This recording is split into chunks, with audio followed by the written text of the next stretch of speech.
جامعہ چترال میں مونسون شجرکاری کا دن نہایت زور و شور سے منایا گیا۔ اس سلسلے میں چترال یونیورسٹی کے مین آڈیٹوریم میں ایک پروقار تقریب بھی منعقد ہوئی۔ اس تقریب میں جامعہ چترال کے طلبہ طالبات کے علاوہ دیگر محکموں کے سربراہان نے بھی شرکت کی۔ جامعہ چترال کے وائس چانسلر ڈاکٹر ظاہر شاہ نے مہمانوں کو خوش آمدید کہنے کے ساتھ ساتھ اس دن کی اہمیت پر بھی روشنی ڈالی۔ تقریب میں دیگر مہمانوں نے بھی درختوں کی اہمیت پر اظہار خیال کیا۔ ڈاکٹر ظاہر شاہ کا کہنا ہے کہ انسانی زندگی کی بقا ان درختوں کی بدولت قائم دائم ہے۔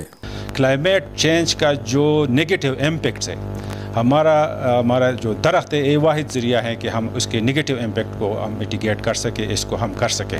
شعبہ باٹنی کی لیکچرر حفیظ اللہ نے بھی پودوں کی اہمیت پر اظہار خیال کیا۔ اس موقع پر یونیورسٹی کے لان میں وائس چانسلر اور دیگر مہمانوں نے بھی پودے لگائے۔ تقریب کے آخر میں جامعہ چترال کے طلبہ طالبات میں مفت پودے بھی تقسیم کیے گئے تاکہ وہ ان پودوں کو لگا کر ملک میں جنگلات کی کمی پر قابو پایا جا سکے۔